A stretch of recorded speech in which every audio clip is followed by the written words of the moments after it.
అసలు మనం Paris pact అనే ఒప్పందం చేస్తున్నాము. ప్యారిస్ ప్యాక్ట్ ఒప్పందం ఏమిటి? 197 దేశాలు కలిసినాయి, అమెరికా ఒక్కటి బయటకు వెళ్ళిపోయింది. 196 దేశాలు ఈ మొట్టమొదటి కారణం పొల్యూషన్ కి ప్రపంచంలో జంతువుల్ని వధ చేయటము. అది let it be buffalo, water buffalo కావచ్చు, ఆవు కావచ్చు, ఎద్దు కావచ్చు, ఒంటె కావచ్చు. ఈ బీఫ్ ఏదైతే ఉందో బీఫ్ నుంచి ఇంత వస్తుంది అని చెప్పారు. ఇప్పుడు నేను ఒక్క విషయం చెప్తానమ్మా. ఇవాళ మనం ఒక 4,000 రూపాయల బాంబులు మనం కొనుక్కొచ్చుకుంటే 5 నుంచి 8 కిలోల బాంబులు మనకు వస్తాయి. ఈ 8 కిలోల బాంబుల్లో నుంచి వచ్చేటటువంటి ఎక్స్ప్లోజన్ ఏదైతే ఉందో దాని పొల్యూషన్ ఒక మేకని కోసుకొని తినేటటువంటి మేక కాలుతో సమానం కాదు.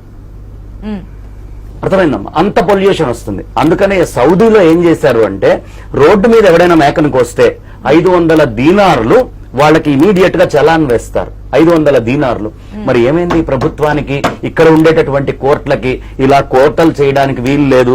ఆవిడ అడగాలి ప్రధానంగా, ఎనిమల్ రైట్ వ్యవస్థకు సంబంధించినటువంటి ఎన్జిఓ కాబట్టి ఎందుకు మీరు ఆ విధమైనటువంటి వధని అంగీకరిస్తున్నారు? వేరాజ్ అసలు పూర్తిగా ఇస్లాం కంట్రీ అయినటువంటి ప్రదేశాల్లో దీని మీద వాళ్ళు చలాన్లు వేస్తున్నారు, దాని మీద వాళ్ళు డబ్బులు వసూలు చేస్తున్నారు. ఇలాంటి తప్పు పనులు చేస్తే దాన్ని ఒక క్రైమ్ కింద పరిగణించి.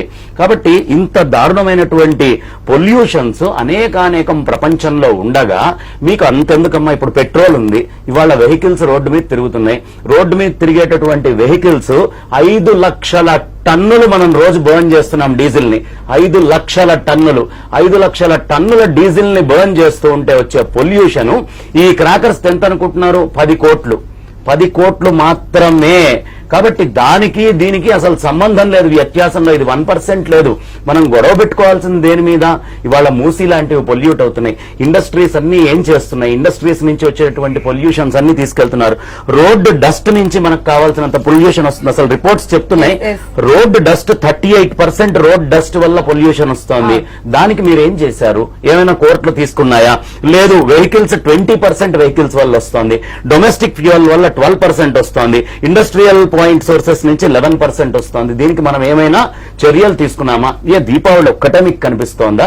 మిగతావి ఏవి లెక్కలోకి రావా?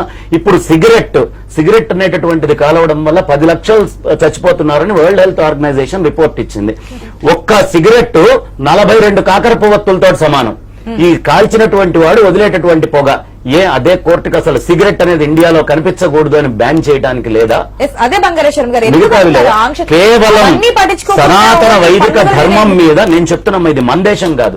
అనేకమైనటువంటి దేశాల నుంచి కుట్రలు చేస్తూ కొన్ని కుట్రపూరితమైనటువంటి ఎన్జిఓలు పుట్టుకొచ్చి, ఈ ఎన్జిఓలు కుట్రపూరితమైన ఎన్జిఓలు కొన్ని ఉన్నాయి. నిజంగా సేవ కోసం చేసే ఎన్జిఓలు కొన్ని ఉన్నాయి, కుట్రపూరితమైనటువంటి ఎన్జిఓలు కొన్ని ఉన్నాయి.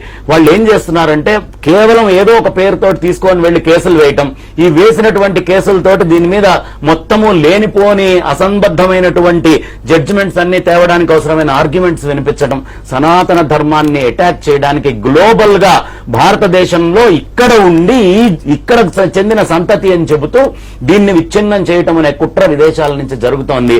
అందులో భాగంగా సనాతన వైదిక ధర్మం మీద ఈ విధమైనటువంటి జడ్జిమెంట్స్ అన్ని రావటం జరుగుతోంది అనేది పరిపూర్ణంగా మా అభిప్రాయం. కోర్టు ఏం తప్పిస్తుందనట్లా, కోర్టు అలా ఇచ్చేటట్టుగా చేయడానికి మిగతా ధర్మాలను వదిలిపెట్టి ఈ ధర్మం మీదే పనిచేయడానికి విదేశాల నుంచి కుట్రగా కొన్ని ఎన్జిఓస్ పనిచేస్తున్నాయి. So I'm not saying anything wrong about my courts, but it is absolute ఒక కుట్ర అనేది మాత్రం సుస్పష్టంగా మనం అంగీకరించవచ్చు.